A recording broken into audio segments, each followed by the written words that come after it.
Jelly Roll quietly deleted Bunnie Zoe's name from his Instagram bio. The internet noticed in about 4 seconds. The comments turned vicious fast. Petty, toxic, dramatic, cold. Everyone has a verdict, and everyone has it within 30 seconds of opening the app. I want to slow this down. Because what looks like a calculated swipe at a soon-to-be ex-wife is, from where I sit, one of the loudest, most desperate signals a person can send. It's a man whose nervous system is on fire, reaching for a fire extinguisher that turns out to be a can of gasoline. And he has no idea. The siren hiding inside the swipe.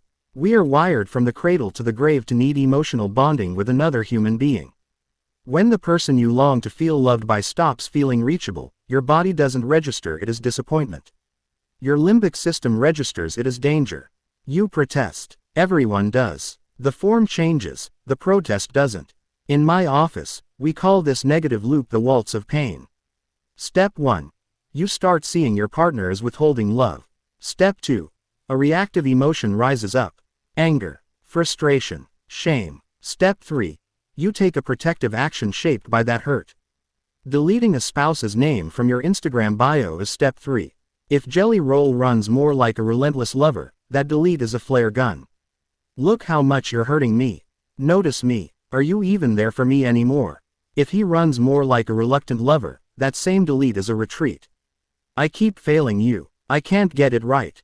I'm shutting this down before I disappoint you again. Same move, opposite engines. And here's the tragedy of the waltz of pain. The very thing he does to escape his own hurt lands on Bunnie like a grenade.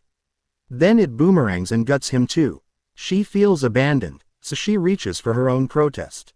A cryptic quote, a pointed silence, a podcast comment that everybody clips. Which confirms his worst fear, that he isn't enough. Two people starving for connection, throwing food at each other instead of eating. What I see when I see this couple. I see this every Tuesday. Couples walk into my office holding up a phone like it's a smoking gun.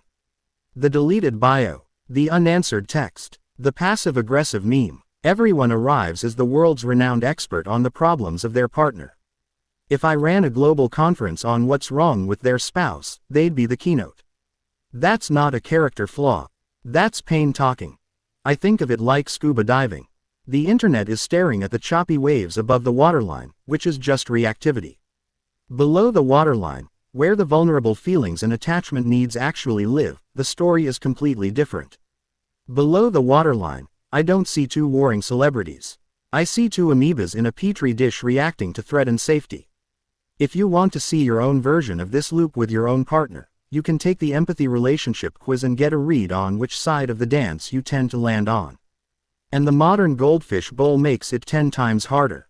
Jelly Roll and Bunnie don't get to fumble through a hard season privately. Every micro move is content. The algorithmic mother feeds on outrage. The culture is happy to cast her as a nag and him as emotionally unavailable. People scroll for 10 minutes and walk away certain somebody is a narcissist. It's almost impossible to build trust when the entire village is shouting at you not to. Why the mess is actually proof. Here's the angle the comment section will never give you. If they didn't care, they wouldn't protest. If your partner couldn't hurt you, they wouldn't be your partner. They'd be your roommate. Nobody protests with this kind of intensity unless there's a very tender person inside of them who has been very, very hurt. The fight is the evidence that they still matter to each other. I tell couples all the time, disconnection is a feature of love, not a bug. Volatility is the weather, not the climate. If someone is so important to you that you long to be the most important person in the world to them, there will be moments where it looks like you're not. You will get hurt. You will be reactive. You will scare the daylights out of each other.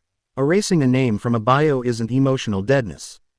It's emotional overload. It's a desperate attempt to regulate a nervous system that's drowning in the pain of feeling unloved or inadequate. Her panic makes sense. His shutdown makes sense. Her longing makes sense. His overwhelm makes sense. There are no villains here. Just two dogs from the pound, barking at each other through the fence because they are terrified of being abandoned again. What I'd actually say to them. If Jelly Roll and Bunnie XO were on my couch right now, I wouldn't spend 1 minute on the Instagram bio. The bio is what I call the who did what when bucket. Drop in the deleted name. Drop in the dirty dishes. Drop in the parking ticket. The topic on top doesn't matter, because underneath every single fight, there are only two questions ever being asked. Are you there for me? Am I enough for you? So I'd stop the movie and work the single frame.